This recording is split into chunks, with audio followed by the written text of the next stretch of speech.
Саламатсыздарбы, кутмандуу күнүңүздөр менен. Манас жаңырдын 6-күн кечинде студияда мен Назира Бердиголова.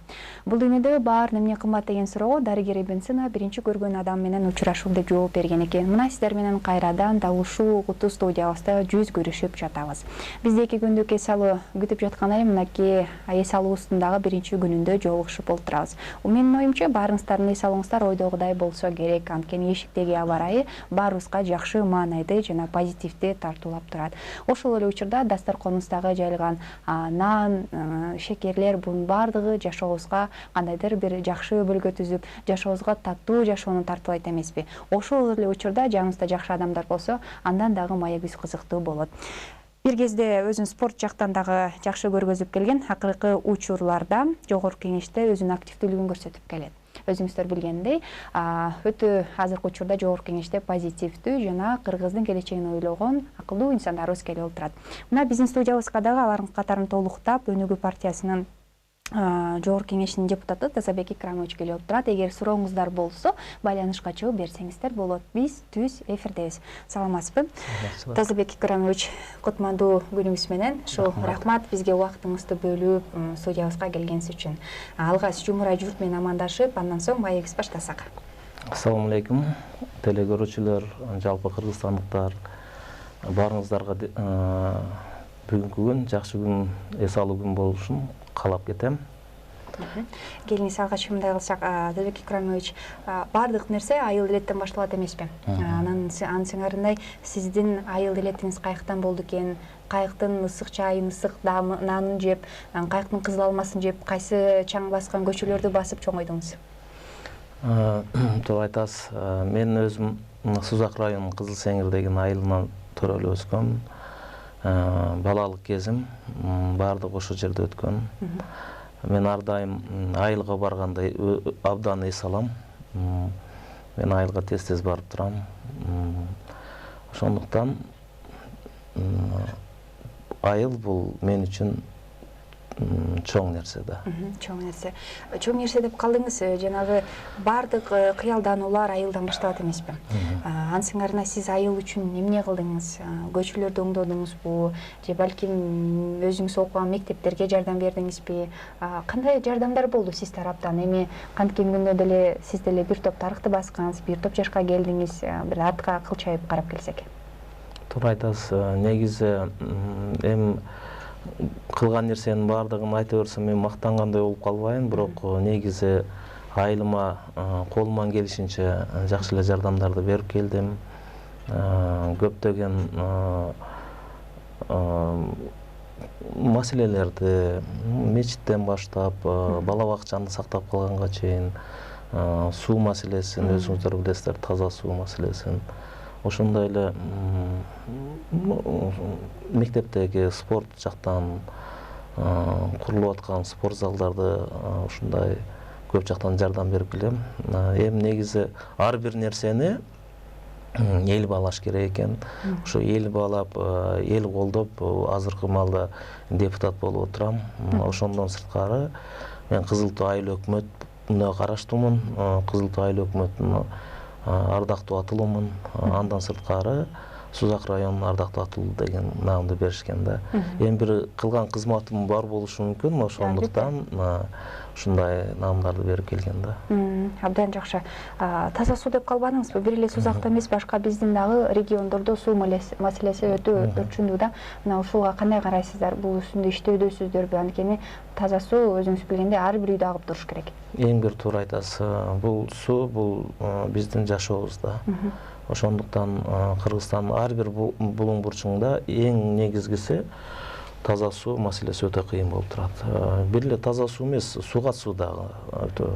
Бунун үстүндө биз өтө азыр каттуу иш-чараны көрүп атабыз. Айыл чарба министрине дагы көптөгөн нерселерди айтып атабыз. Бул нерсени биздин негизги кыргызстандыктарга, биздин элдерибизге сууга суу, таза суу ичкенге болсо бул биздин келечектеги биздин урпактардын өсүшүнө, адамдардын ден соолугуна өтө бир жакшы нерсе болот эле дейм да. Абдан жакшы. Эми билимиңиз туурасында бир кененирээк токтоло кетсеңиз, кайсыл жакта билим алдыңыз? Айылдан чоң сумканы көтөрүп шаарды көздөй жөнөп келдиңиз, кайсы окуу жай таңдадыңыз? Эмне үчүн ушул окуу жайды таңдадыңыз? Балким кээде адамдарда өкүнүү болот го? Жана айтып коюшат эмеспи? Туура жубай таңдаш керек, анан туура кесип таңдаш керек. Анткени жубайың түбөлүктүү дейт, ал эми кесип бул сени таап жеүүчү наның дейт да. Эң бир туура айтасыз. Негизи мен дагы ушу айыл жергесин мектепти бүткөндөн кийин өзүм мен кичинекейимен спортко кызыккандыктан мен физкультура институтка, Бишкектеги физкультура институтка келип, ошол жерге тапшырып, Кудайга шүгүр ал жерден ийгиликтүү аяктадым. Андан окууну бүткөндөн кийин бир аз Жалал Абад областында, Жалал Абад шаарында физкультура институтунун филиалы болгон. Ошол жерде бир 2 жылда иштеп калдым. Андан сырткары эл катары эле Россияга барып, ошол жакта кызмат кылдым да, иштедим, жеке иштер менен. Андан сырткары ошол мезгилде эле заочный юридический факультетти дагы окуп бүттүм. Жакшы. Сиз айтып калып атасыз, мынакей Москвада да иштеп келгем депчи. Ал жакта биздин жарандарыбыз өзүңүз билгендей өтө эле жакшы, биз ойлогондой акыбалда эмес да. Муну айтсаңыз, ал жакты өзүңүз көрүп келгенден кийин кандай бир чечимге келдиңиз? Ошол жакта бизде жашап жаткан, кыйналып аткан кыргыздын кыздарын, балдарын бияка алып келип, балким ишке орноштуруу бир оюңузга келдиби? Кандай кылганда биз алардын жашоо шартын жакшырта алабыз? Эң бир туура айтасыз. Негизи мен как иммигрант болуп, өзүм дагы талаада иштеп жүрдүм да. Өзүм иштеп жүргөндүктөн мен алардын ал жакта кандай буларга кыйынчылык болгонун да баарын билем да. Мен өзүм иштеп жүрүп, ошол жерде иштеп жаткан мезгилде Элдик чындык деген коомду ачып, ошол төрага болуп, биздин канча деген ошол жерде жарандарыбызга документтер жагынан көп жардам берип жүрдүк. Андан сырткары буга чейин өтө кыйын эле, жана бизде айтып коет куруз 200 депчи. Канча деген биздин жарандарыбызды ошол жерде каза болуп, бул жакка алып келгенге шартты эч кандай мамлекет жактан, биздин посольство жактан эч кандай жардам болбогондо биздин Элдик чындык коом деген түзүп ушуларды биз бул жакка жөнөтүп жардам берип турдук. Ошону биз азыркы мезгилге чейин биз жолго коюп бердик. Бул жерде азыркыга чейин ушу оңой болуп, азыр жолго коюлуп калды да.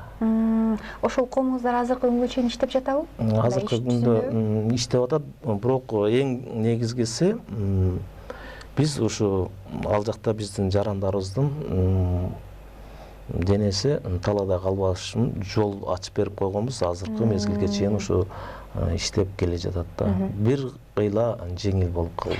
Мисалы үчүн мен көп интернет булактарынан окуп калам, жана биздин бир жараныбыз өрт кырсыгына же жол кырсыгына же болбосо башына жанагындай өзүңүз билгендей көбүнчөсү курулушта иштейт эмеспи? Чоң кабаттуу үйлөрдөн кулап кетип, аны билбей калып, аны бияка жөнөтүүдө кээде каражат жетпей калат мисалы үчүн. Анан кийин ушул соц тармактар аркылуу да каражат чогултушуп, анан бияка Кыргызстанга ошол маркумдун сөөгүн жөнөткөн күндөр болушат да. Анан менде мындай суроо, эмне үчүн биздин ошол жакта иштеген бияктан барышат да, туурабы? Атайын дайындалып посольстводо эби ошол жака баргандан кийин эмне алар көзөмөлгө алышпайт? Эмне үчүн ошондой биз уят болбойбузбу дейм да? Ошо бир кыргыздын сөөгүн ушул жака жөнөтүш үчүн аны бүт соц тармакка анын өмүр баянын жарыялап, анан ошого акча чогултуш керек, анын сөөгү Кыргызстанга жетиш керек деп биз уят болуп аткан жокпузбу деген суроо да сизге. Эми бул жерде ар бир шартка байланыштуу болуп атпайбы баардык нерсечи. Биз ошо 2007-ден баштап бул нерсени ишке ашыра баштаганда мына ошол маалда өтө кыйын болчу. Азыр жок, азыр жеңил, өтө жеңил деп калды. Мурдагыдай көп нерсе жок. Анан чындыгында интернет жактан башка кылган бир жагынан туура эле. Өзүңүздөр көрүп атпайсызбы, мына Россияда оорукчан балдарга же ооруп калган бирөөгө ошо СМС аркылуу жардам берилет да. Эми көп түкүрсө көл болот деген бул жакшы эле нерсе бар. Элчилик кандай кызматты кылып жатат ал жакта? Алар мындай бир пайдасы барбы? Ал жакта жөн эле бир мындай иш жүзүндөгү бир өзүңүз бир көзөмөлдөп карап көрдүңүзбү? Буга чейинки мен иштеп турган маалда булардын кандай десем, элчиликке кириш деген, консулствого кириш деген өтө бир кыйын нерсе болчу. Андай деле бир жардам ал жердегилер көрсөтө алган эмес. Ошо биздин жарандар деле көргөн эмес деп айтсам болот эле. Азыркы мезгилде кандай иштеп жаткан чындыгында биле албадым. Бирок мурдага караганда азыр бир топ жылыш, оңолуш дегендер. Мурда биздин барганда баардыгы кара жумушта иштеген болчу да, азыр көбү гражданство алышты. Алар эми чындыгында жыргаганын алган жок, ошол жерде иштеп тыйын табайын деп. Азыркы мезгилде биздин Кыргызстандан барган жарандарыбыз өтө бир жакшы жетишкендиктерге жетишти. Үйлүү жайлуу болушту. Мурдагыдай кара жумушта эмес, кафе, ресторандарда иштеп дегендей, же магазиндерде иштеп. Ушундай азыр бир мурдага караганда азыр бир топ эле бир кыйла жеңил болуп калган турбайбы? Жеңил болуп калды. Абдан жакшы. Эми мындай суроо сизге. Өзүңүз кызматтарда жүргөн экенсиз, чет жактарга чыгып көргөнсүз. Эмне үчүн сизди саясатка тартты ушул? Же сиз саясатка келсем, балким ушул жөнөкөй карапайым элдин көйгөйүн көрүп ошолорду чечем деп келдиңизби дегенче телегөрүүчүбүз бар, кабыл алып койсок. Алло, саламатсызбы? Алло. Алло. Түз эфирдесиз, угуп атабыз. Телегөрүүчүбүз бизди тыншаган бойдон кетип калган окшойт. Аракет кылыңыздар, биз түз эфирдебиз. Эгерде сиздердин сурооңуздар бар болсо, Тазабек Икрамовичке анда түз эле байланышка чыгып сурооңуздар берсеңиздер болот. Эфирдин алкагында баардык суроолорго жооп берүүгө аракет жасайбыз. Эми эмне үчүн сиз ушул партияга кирүүгө, депутат болом деп талпындыңыз? Балким ушу өзүңүздүн эле кызматтарыңызда, өзүңүздүн эле ишиңизди кылып жүрөрсеңиз болмокту туурабы? Баш оору аз болмок. Туура айтасыз. Чындыгында депутат болуп иштеген, элге кызмат кылам деген бул өтө бир чоң жоопкерчилик. Иштеген депутатка өтө кыйын нерсе. Негизи буга чейин ошо айтып кеткендей, мен өзүм талаада иштедим. Ал жерде канча деген кыйынчылыктарды көрдүк. Андан сырткары биздин азыр ар бир Кыргызстандын айыл жергесинде ушунчалык эми жакшы, Кудайга шүгүр десек да болот бир жагынан, бирок чечилбеген маселелер көп да. Ушул нерсени элге, жерге бир кызмат кылып, бул жашоодо бир тарыхта кала тургандай бир элге кызмат кылайын деген бир жардам бере турган инсан катары.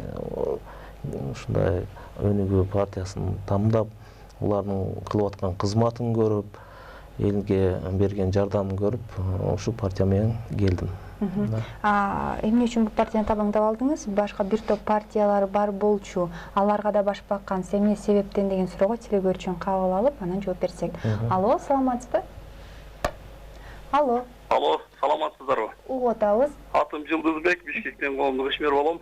Мен бүгүн ушу Кыргыздын көрүнүктүү уулдарынын бири белгилүү спортсмен десек болот, белгилүү ишкер десек болот. Ушу Кыргыздын ишине жараган инибиз, Тазабек инибиздин чыкканы мен аябай кубанып атамын. Чындыгын айтсам, ушундай инсандар келсе, элибизге көбүрөөк кызмат кылса, элдин жумушун аркаласа аябай жакшы да. Мен айтайын дегеним, мына акылдын чакырылыштагы депутаттардан ошо Тазабек мырзага калат эле суроом бар да. Ушу келгенде эле көптөгөн депутаттарыбыз 5 жыл олтуруп, эч кандай да бир мындай салым кошпой да кетип калат да. Бирок Тазабек инибиздин 6 ай болсо деле, ушул эмне кубанып атат, ушу жума намазын мына 1 саатка жылдырып койгон, эми мусулманчылыктын баары, мусулман дегендин баары ушу кубанып атабыз. Андан сырткарыда мына дагы бир демилге көтөрүп атат. Бул жогорку окуу жайларын директорлор менен сүйлөшүп, ушуларды Кыргызстанда 50дөн ашык окуу жайлар болсо, 30% эч болбосо жумуш менен камсыз кылуу жерге киргизип атат. Бул элибиз үчүн, ушу окуп аткан эртеңки турмуш ээлери, жаштар үчүн аябай сонун бир демилге. Мен айтайын дегеним, ылайым эле Кыргызда ушу Тазабектей чыган инсандар, элине, жерине күйгөн инсандар көбүрөөк болсо, биздин мамлекетибиз оңолот, алдыга умтулуп жакшы болот дейм да. Тазабек сага ишиңе келек, үй бүлөлүк бакыт, барып ал аман бол. Рахмат. Рахмат. Рахмат. Сиздер дагы байланышка чыгып, СМС 2210 сандарын терип, СМС узатсаңыздар болот, байланышка чыгсаңыздар да болот, биздин жогорку телекөрүүчүгө окшоп. Мынакей суроосу төмөндөгүдөй болот, 5 жыл отуруп эч нерсени кылбай кетип калышат. Сен эмне кыласың дейт. Же сен да ошо 5 жыл отуруп анан кетип каласың деген суроо болду. Эң бир туура нерсе болду. Негизи мен буга чейин айтып кеттим го.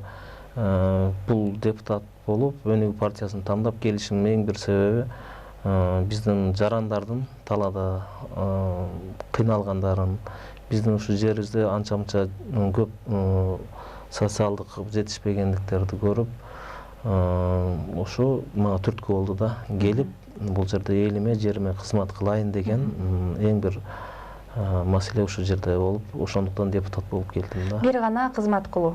Жемей ичмей жок. Ооба, анан келип бул жерде унчукпай же болбосо эптеп күн өтсүн дегенге мен өзүм кошулбайм. Мен келгенден баштап эле элдин маселеси менен көтөрүп, элдин маселесин айтып чыгып келатам да. Азаматсыз. Алардын бири мынакей жогоруда биздин телекөрүүчүбүз айтып калды. Сиз ушул иш күндөрү эмес, жума күнү иш күнү, ушу жуманын эң аягы биздин иш күнүбүз. Ушул 2 саатка жылдыруу тыныгууну депчи. Кээ бирээ тескери түшүнүп алып жатышат да. Мен сага мынакей 2 сааттык тыныгууну жасап бердик силерге. Силер сөзсүз түрдө жума намазга барышыңар керек мындай. Булар деген дин жолуна мажбурлап жатат бизди деген да пикирлер айтылууда. Эмне үчүн биринчи күн эмес, эмне үчүн үчүнчү күн эмес, ушул жуманын аягы деп жатышат. Мына өзүңүздүн сөзүңүздөн угалычы. Эмне себептен жуманы тандадыңыз? Эмне үчүн 2 саатка? Чынында эле ушул мүдүрү менен өзүнүн кол алдында иштегендердин ортосуна тил келишпестиктен келип чыккан оюңузбу? Өзүңүздөн угайлы.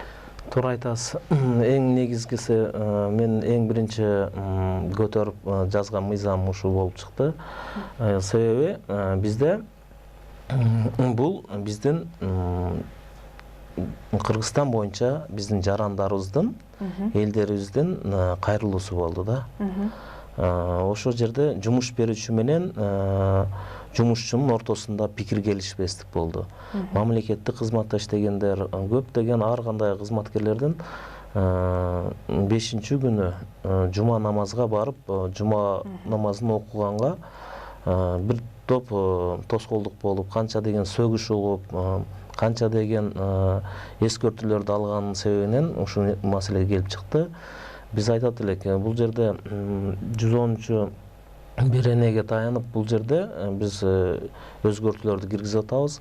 Бул жерде биз айтып атабыз, өзү бир жумада 40 саат иш убактысы да. Ошондо ар башка күндөрү 30 мүнөттөн кем эмес, 1 сааттан ашык эмес тамактануу тыныгуусу бар. Бул жерде биз жуманын эң аягы эле 5-чи күндү ушундай коюп атабыз. 1 сааттан кем эмес, 2 сааттан ашык эмес депчи. Бул жерде биздин эмгек кодексине эч кандай жанагындай нерсе жок. Бул жерде жума намаз деген термин жок. Эмгек кодексине ошо 1 сааттан 2 саатка тыныгуу дегенди эле киргизип атабыз. Ошону туура түшүнүш керек биздин элдер. Ошо себеби 1 саат эч нерсени үлгөрүү мүмкүн эмес болуп калат да, эң аар жума намазы. Себеби жума намаз 1 саат 1:30-дан 2-ге чейин башталат. Ал жака барганга чейин убакыт өтөт. Андан сырткары жумадан чыгып келгенге чейин машинанын тыгындарынан биздин жарандар кармалып калып, ошол жерде убактысы көпкө кетип калып атат да. Анан ушул жерде сиз айткандай ар кандай маселелер көтөрдү. Ошону айтат элем. Бул жерде жума намазга барбагандар эмне кылат, алар кандай кылат депчи. Мисалы, жума намазга барбагандар өздөрүнүн башка иштерин да бүтүрүп алса болот. Же болбосо бул жерде биз айтып атпайбызбы? 1 сааттан кем эмес, 2 сааттан ашык эмес деп. Бул жерде биз 2 сааттын ичинде сен тамактанып эс алышың керек деген эч ким эме жок. Мына 1 саат эс алып туруп, өзүнүн жумушун кайра аткара берсе болот. Ток 2 сааттан ашпаш керек. Бул жерде жазылып турат эмгек кодексинде 1 сааттан кем эмес, 2 сааттан ашык эмес депчи. Анан ошол малда биздин жума намазга барган аял кишилер иштегендер, мына 1 сааттын өзүнүн 1 саатын эс алсын дагы өзүнүн жумушун өз убагында аткарып коюп кете берсе болот. Бул абдан чоң талкуу болуп жатат. Бул талкууга биз кайрылып келебиз. Биз телекөрүүчүнү кабыл алып коелучу, анткени чалып жатат. Алло, саламатсызбы? угуп атабыз. Үнүңүздү кичине бийигирээк чыгарып койсоңуз. Алло, саламаттарбы? Угуп атабыз. Байкеге суроо берейин дедим эле. Байке, Алла разы болсун, намаз окуп кеткенсиз, эл жерге кызмат кылайын деп келипсиз.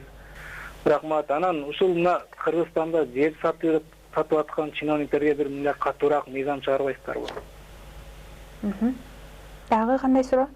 Канча эмелер кетти, жерлер Кыргыздын жери деп канча ата бабабыздын каны төгүлдү. Эми бүгүнкү күндө келген чиновниктер шашпай эле сатып берип атат да.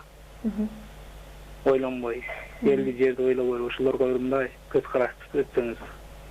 Рахмат, өмүрүңүз uzun болсун, дагы иштей бериңиз. Рахмат. Кандай жаралды? Жер сатылып атат, аларга бир мыйзам. Эң бир туура нерсени айтып кетти да азырча.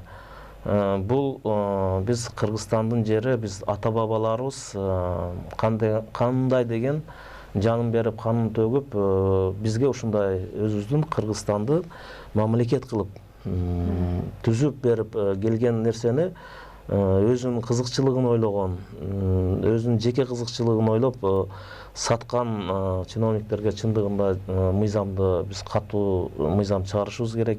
Андан сырткары мен ачык эле айтат элем, Кыргыздын ушу 1 сантиметр жерин саткан адам бул Кыргыздын душманы дейт элем. Керек болсо буну өмүр бою абакка салып, керек болсо өлүм жазасын киргизгенге чейин чыгарыш керек деп ойлойт элем. Бунун үстүндө да иштөөлөр жүрүп атат. Анткени сизге чейинкилер дагы ушундай бизге кепилдиктер берип кетет. Кармайбыз, камайбыз, жооп берет. Бирок жанагы эле койчумандын таягы. Жок, эми бул жерде мен туура түшүнсөм, бул жерде башка мамлекетке өткөзүп жүргөн деген маселе коюлду да. Чындыгында оор маселе, айтпадымбы? Буга ушундай бир катуу эле жазаны киргизишибиз керек да. Жакшы. Төмөндөгү биз бир чоң суроону талкууладык. Ал суроого кайтып келейин десем, дагы телекөрүшүм бар экен. Алло, саламатсызбы? Алло? Саламатсызбы? Угуп атабыз. Мен бул Юнусевге суроо берейин деп атам да, мына жума күнү обед убагын 1 саатка созуш керек деп атпайбы?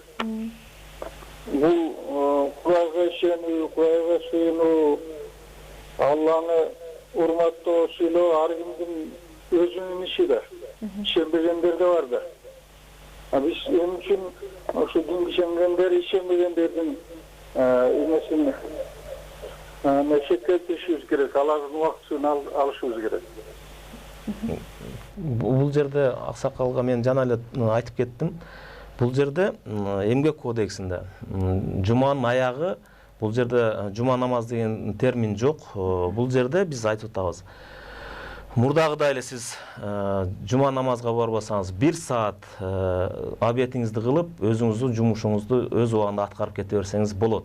Бул жерде бизде эмгек кодексинде жазылып турат, 1 сааттан кем эмес, 2 сааттан ашык эмес эс алуу деген термин кирип турат бул жерде. Сиз эгер жума намазга барбай, жок мен өз убагында эле ишим аткарам десеңиз, 1 саат өз тыныгыңызды кылып туруп, жумушуңузду аткарып кете бересиз. Бул жерде эч кандай жумага барып намаз окуу же 1 сааттык обедти учурунда сен тамактан деген бул жерде бирөөнү милдеттендирип, тамактандырып же эс алдырган эч кандай нерсе жазылган эмес. 105 статьяда дагы, 90 статьяда беренеде дагы, 110 беренеде дагы туура көрсөтүлгөн. Буга чейинки обед учуру 30 минуттан кем эмес, 1 сааттан ашык эмес деп айтылган. Сиз 30 минут иштеп туруп, өзүңүздүн жумушуңузду аткара берсеңиз да болот эле. Биз жуманын эң аягында эле 5-күнү 1 сааттан жума намазга барып окуйм дегендер 1 саат ашыкчасын менен барат да, кийин ошо жумушуңардын убактысын аткарып коёрот. Эгер сиз барбай турган болсоңуз, жума намазга барбаган адамдар мурдагыдай ишин алып барып кете берсе болот. Эмгек кодексинде ошондой жазылып турат. 1 сааттан ашык эмес, 2 сааттан 1 сааттан кем эмес, 2 сааттан ашык эмес деген. Мен ойлойм, бул түшүндүрмө иштер дагы бир топ жүрүш керек. түшүндүрмө жүргөндөн соң гана адамдарга жеткиликтүү болот. Андан соң мисалы үчүн бул жерде элдердин түшүнүгүнчө сиз алардын баардыгын жума намазга мажбурлап жатасыз. Бирок эң негизгиси 2 сааттык тыныгуу, ал сөзсүз түрдө жума намазга баруу эмес.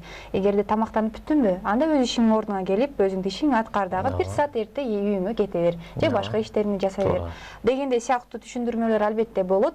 Көрсөтүү салдан ары улантабыз, түз эфирдебиз, байланышка чыгып, СМС билдирүү узатсаңыздар болот.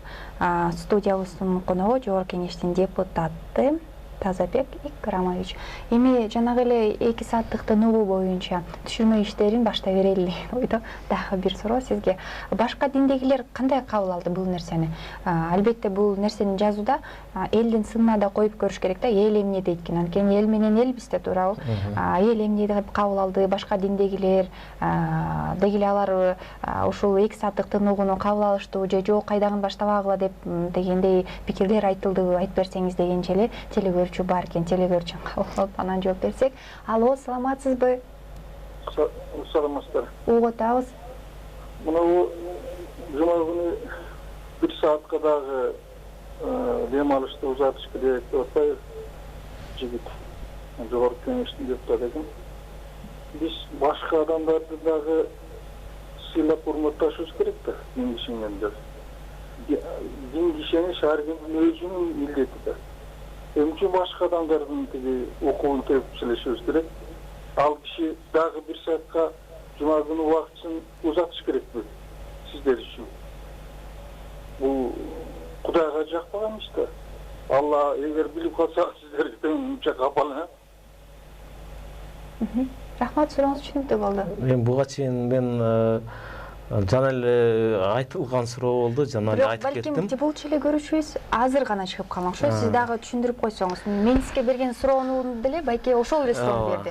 Башка улуттун диндери дагы ушул силер намаз окуганыңар үчүн мен дагы 1 саат күтүшүм керекпи? Менден кечинде бир жерге жолугушум бар, эрте кетишим деген дагы ойлор болушу мүмкүн. Ооба. Толук кандуу жооп берсеңиз. Мен анда буга кайра кайталап жооп берип коеюн. Бул жерде эч кандай эмгек кодекси бузулбайт. Бул жерде эмгек кодексинин 105-беренеси боюнча өз убактарын коюп алса болот. Биз бул жерде жума намазга барып намаз окуу же обед учурунда обед кыл деген эч ким бул жерде мажбурлаган эч нерсе жок. Ошо жуманын аягы, жума намаз деген термин дагы жок бул жерде. Жуманын аягы бул жерде эмгек кодексинде 110-беренеде жазылып турат. 1 сааттан кем эмес, 2 сааттан ашык эмес деген жазуу болуп турат. Бул жерде сиз намаз окубаган адамдар, башка динди кармаган адамдар 1 саат мурдагыдай эле 1 сааттын ичинде өзүңүздөрдүн тыныгууңузду кылып, жумушуңузду өз убагында аткарып, өз убагында кете берсеңиздер болот. Бул жерде эч кандай тоскоолдук болбойт. Башка динди тутунгандарга эч кандай бул жерде аларга дагы эч кандай тоскоолдук жок бул жерде. Себеби биздин мына еврейлердин шаба деп эс ала турган күнү ишемби күнү сыйынышат. Буларга эч ким эч кандай тоскоолдук жок. Биздин христиан динин кармагандарга булар күнү базар күнүн ошо жерде сыйынышат. Буларда эч кандай буларга да тоскоолдук жок. Анан мен айтып кетет элем, башка диндердин буддист болобу же биздин жанагы теңирчилерибиз болобу, булар эч качан бир убакта намаз окубайт да, бул чыгат асманды карап сыйынып алса боло берет ар кандай маалда. Жума намазга биз көпчүлүктү түзгөн биздин кыргызстандыктарыбызга алардын укугун дагы биз сыйлашыбыз керек. Алар саат 1:30-дан 2-ге чейин жума намаз баардыгы жалпы жамаат менен окугандыктан жума намаз окугандарга гана биз шарт түзүп берип атабыз. Анан ушул эле кошумча сизге суроо. Намаз окугандагы кечеги бара бербейби? Анан биз аларды изилдеп жүрбөйбүзбү? Ал чынында эле ошол асан барып намаз окуп атабы? Ошол Надира намазга барып атабы деп. Анткени бул жерде шылтоо анан ошону жамганда адамдар болушу мүмкүн да. Жок, эгерде мына айтып атпайсызбы, 1 сааттан кем эмес, 2 сааттан ашык эмес. Булар өздөрүнүн эркиги. Ошол маалда Назира 2 саатын чачын оңдогону барабы, же бир жерге бир аз башка жумушун бүтүргөнү бар, бул өзүнүн эрки болот. А жок, өзүмүн эрким, мен 1 сааттан кем эмес деп атпайбыз. 1 саат өзү обед учурун колдонуп туруп, өзүнүн жумушун өз убагында аткарып, жумуш аягын өз убагында кете берсе болот. Ошондо кандай болуп калды Тазабек мырза? Тыныгыбыз 12ден 2ге чейин болуп калдыбы же 12ден 3кө чейин болуп калды? Ошондо бизге 12:30-дан 2:30-га чейин алып берсек 5-күндө, ошондо баарына жетише алышат ошондо. Эгерде 2:30-дан кечиксе, ал сөзсүз түрдө жоопко тартылабы? Алар ооба. Себеби биз ушуну иш планына коюп берип атабыз. Себеби азыркы мезгилде мына жума намазга баргандар көп. Булар мындай кандай уруш талаш болбосун, булар Аллага сыйынуу максатында жумуш ордун жөн гана тыштап кетип атышат. Түшүнүктүү, абдан жакшы. Мен ойлойм, бул жакка биз кайра кайтып келбесек керек. Анткени бизде дагы бир топ маселелерибиз бар. Айтсаңыз, мынакей калпак боюнча дагы маселелер көтөрүлүп жатасыз. Биздин мончолордо кыргыздын калпагын кийип алып, бул эмне деген ушундай нерселер, алар да жоопко тартылыш керек деп. Бирок ошол эле мончого мен деле барам, сиз деле барасыз. Мурда эле болгон да ал нерсечи. Азыркы учурларда ошол ооба биздин кыргыздын улуттук баш кийимине окшош, бирок ал формада эмес, башкача формада, бирок ал дагы ушул кийизден тигилген. Өзүнүн орнаментери бар, ар бир мончонун өзүнүн аталышы бар. Эмне сиз өткөн иште кайра чукуп жатасызбы ошондо? Мен ошондой суроо сизге. Анткени алдындай калпактарды азыр биз жолуктура албайбыз. Анткени бул бир кезде да аябай чоң бир изучууну алып келген. Эмне кылабыз дегенче телекөрүүчү бар экен, аны кабыл алып берип, анан жооп берсек, э? Алло, саламатсызбы? Алло. Депутат байке суроо берелик керек иши кабыл элек. Макул байкеси отам. Намаз окуу деп жана эметкендер, каршы чыгып аткандар, албетте алар эме да ба, Кудайды жактырбаган атеист эмелер да. Ошо 1 сааттан бирдеке бир жерге эмкечи деп ошого каршы чыгып атышат. Итак, ошол эки убакытты деле мисалы үчүн тамеки чегип өткөргүсү келип атат да. Ошондон көрү ушу намаз окуп өткөрүп, ушинтип жакшы иш кылып эмет койсо жакшы эле болот го дейм да. Сизге Алла жардам берсин, өзү ушунуздан жазбаңыз деп ошо кабылын айтып кетип элем да. Рахмат сизге. Чоң рахмат. Эң бир туура нерсени айтты да. Негизи жамаат менен окулуп дуа кылганда бул жакшы ийгиликтерге жетет да. Ошо дуаларда кабыл болот. Мына биз 70 жыл атеисттик жашоо менен жашап, азыркы маалда биздин деңгээл кандай гана нерсеге жетип калды да. Кыздарыбыз кандай формада жүрөт, канча деген биздин жигиттерибиз жанагы бир полдуу адамдар үйлөнөбүз деп чыкты. Биздин деңгээлибиз кайсы бир нерсеге жетип калды да. Биздин президентибиз айтканда, адамда ыйман болуш керек эң биринчи деп айтып кеткен сөзүн айтат элем да. Эң бир туура сөз да. Адамда ыйман болбосо, эч качан ал адам бирөөгө жакшылык кылбайт да. Жума намазга барып, Аллага өзүнүн парызын аткарып ошол жерде дуа кылып аткан, намаз окуп аткан адамдардан коркпош керек. Кудайдан коркпогон адамдардан коркуш керек деп айтат элем. Телекөрүүчү бар. Алло, саламатсызбы? Алло. Алло. Угатабыз. Алло, саламатсыздар. Мен Бишкектен чыгып атам. Азыр бул депутат эме бир суроо берейин дедим эле да. Азыр мамлекеттик кызматта мекемелерде иштеген кылдыңарбы, канча процент адам намаз окуйт экен? Мисалы үчүн бир 20% адам намаз окуса, ошолор үчүн ушул убакыт өзгөрүш керек да, 80% адам эмне кылыш керек? 2 саат. Мындай анда бир караштырып көрүш керек го дейм. Рахмат. Бул маселени жана эле айтып кеттим. Бул жерде бир эле жогорку кеңештин депутаттарынын намазы эмес бул жерде. Бул жалпы Кыргызстанга кылып аткан маселебиз. Жалпы кыргызстандыктарга. Себеби биз Кыргызстан мамлекет болгондон кийин биз өзүбүздүн жарандарыбыздын укугун коргошубуз керек, аларды сыйлашыбыз керек. Өзү 80-90% мусулман болгон мамлекет болгондуктан мен айтат элем, бунун бардыгы окубаса дагы 50% адам намаз, жума намазга барышат.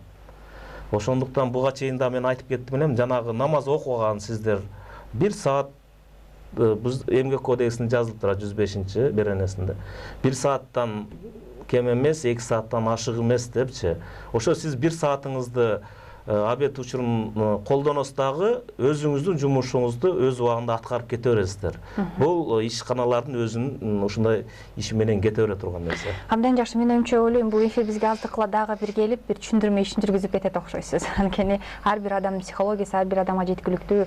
2 саат эмне кылабыз деп жогоруда бизге байке чыгып жатпай, 2 саатта албетте көп нерсени жасоого болот. Эгерде ал мырза, эгер сиз жума намазга барбаган болсоңуз, анда башка иштериңизди бүтүрсөңүз болот. Эгерде жок, мен ишим жок деп, анда тамактанып алып, кайра өзүңүздүн иш үстүңүзгө келип, ишиңизди аткара бериңиз. 1 саат. Өзүңүз ишиңизди аткарып, кечинде эртерээк чыгып кете берсеңиз болот. Сөз түрдө ал 2 саат. Ооба, сөз түрдө ал көчөдө жүрүү эмес. Ооба, сөз түрдө көчөдө жүрмөйт. Эгерде чынында ишиңиз бар болсо, анда чынында барып ишиңизди бүтүрүп, кайра иш ордуңузга келип калсаңыз болот дегенче, сиз жана сурооңузга жооп кайтарсаңыз калпак боюнча. Эң бир туура нерсе буга чейинки калпак маселесин да көтөрүп чыктым. Эң негизгиси бул 5 мартта болгон калпак. Бул жакшы буга чейинки көтөргөн демилги болгон. Мен ушундагы жогорку кеңеште айтып, буну Кыргызстан боюнча бардык булуң бурчта калпагыбыздын жогорку деңгээлде өткөзүш дегенди сунуштап кеттим. Бул нерсе аткарылды, жакшы болду. Андан сырткары эң бир туура айтасыз, буга чейин азыркы мезгилде жок мындай нерсе. Буга чейин ушундай бир кыргыздын калпактарын баняга кийген бир учур болгон. Анда ар бир жаран сиздей, мендей адамдар, кыргызмын деген, патриотмун дегендер, ошолордун башынан калпакты жулага алып, аларды урушуп, бул нерсени токтото алдык да. Эң негизгиси азыркы мен көтөрүп аткан бул жака киргизүү маселеси турган. Азыр биздин өзүбүздүн ишкерлерибиз ушундай жакшы сонун калпактарды тигип атат да. Мен буга өтө сыймыктанам. Андан сырткары мен айтып кетип атканым бул жерде калпак деген бул биздин тарыхыбыз. Калпак менен биз кыргызбыз. Ошондуктан бул эң бир улук нерсе да. Кыргыздар ар дайым баш кийимин өйдө көтөрүп, өйдө коюп жүргөндө, ылдыйга чечип жерге коюп жүргөн эмес. Ошондуктан буну өзүбүздүн ишкерлерибиз иштесе, биздин жана ак койлорубуздун жүндөрү дагы өтүмдүү болмок, ишке кирмек, өзүбүздүн жарандарыбыз бир сонун бир калпактарды чыгарып атат да. Андан сырткары мен буга каршылык көрсөтүп аткан нерсем биздин калпакты биздин кошуна мамлекеттер ушундай тигип өткөзүп атат. Тиккенде дагы алар баш кийим кылып кийгенге мүмкүн эмес зыяндуу синтетикалык калпактарды киргизип атат. Анан ал калпакты биздин кыргыздарыбыз, биздин жарандарыбыз эч качан кийген жок анычы. Ал колдон колго өтүп, тойдон тойго эле өтүп атат да.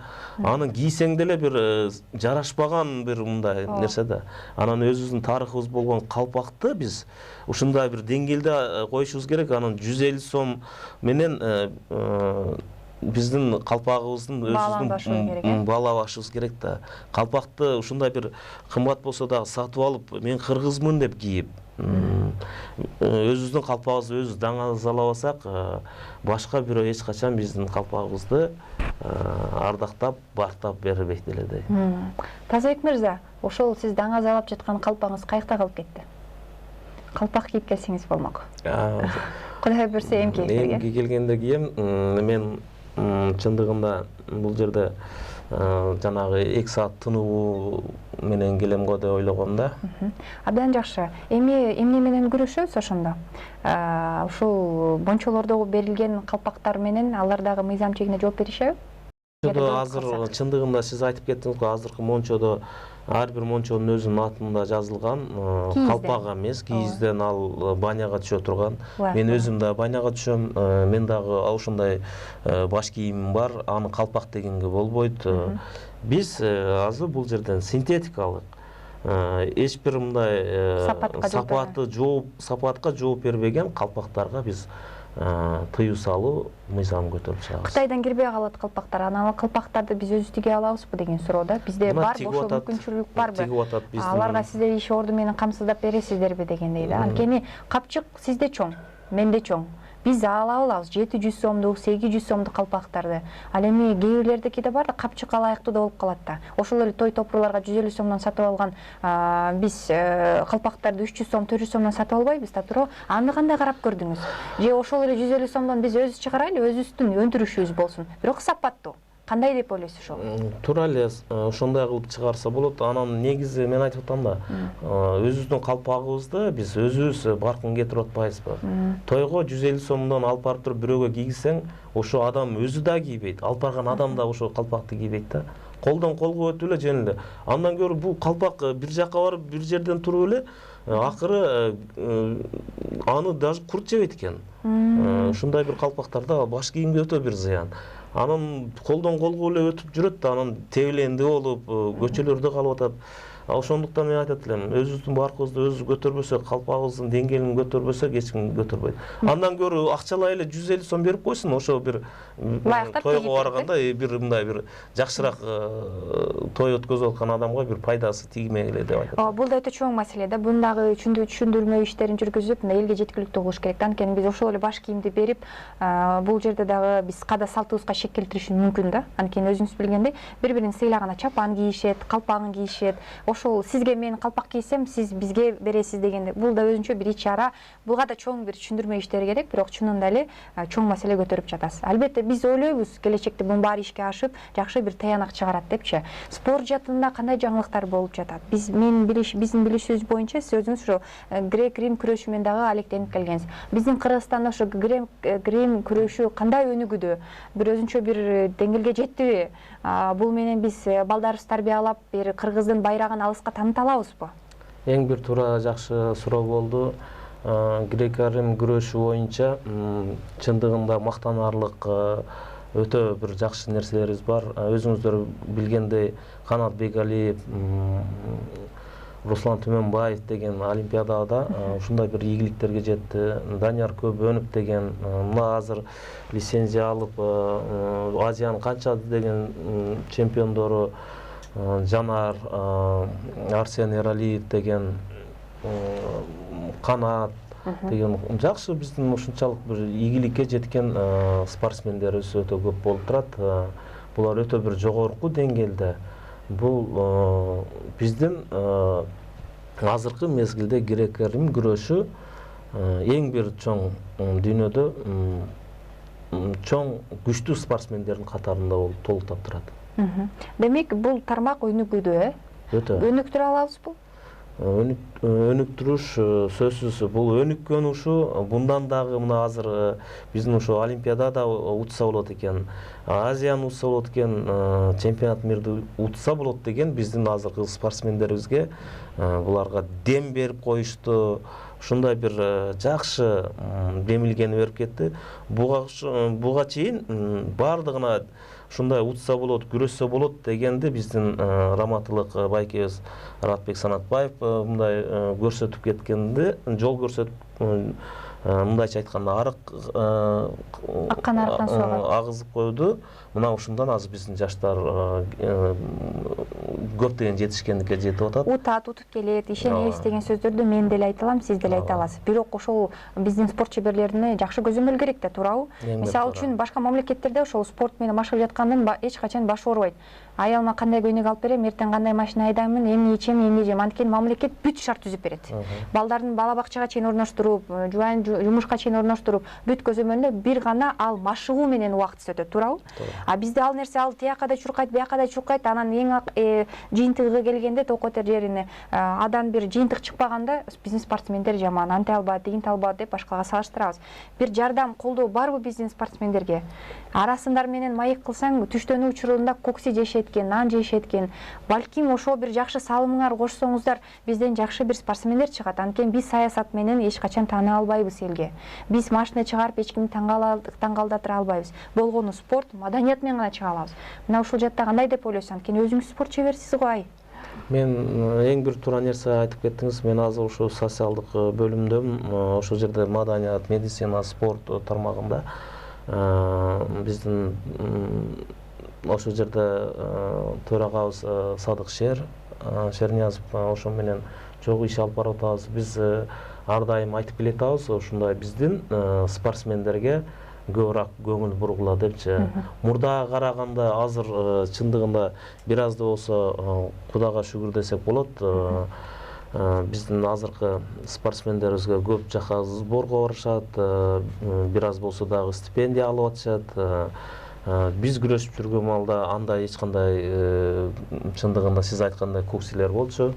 Андан сырткары эң бир туура азыр деле бул эч кандай бирдемесине жетет деп айтыш кыйын.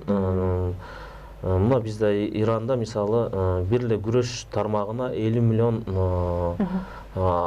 доллар менен акча бөлүнүп турат да. Чындыгында бизге эгерде биздин спортсмендерге ушундай акча жагынан бөлүп берсек, бизде балбандар, биздин ата-бабаларыбыз өзү кыйын болуп күрөшүп жүргөн бул тармактан биз көптөгөн ийгиликтерге жетише алат элек. Эң бир туура маселени айтып кеттиңиз. Азыр бизде чемпионат мирди же Азияны өткөзө турган ушу күрөштү өткөзө турган деңгээлде эч кандай спорт залыбыз жок. Буну моюнга алыш керек. Жада калса биздин азыр греко-рим күрөшү боюнча биздин сборныйларга, сборный командабызга ушулардын өздөрүнүн залы жок. Ар жерге каттап жүрөт. Бул жерге барып сен залыңда кичине бир аз кыймылдайлы, анан бул жерде бир аз кыймылдайлы депчи.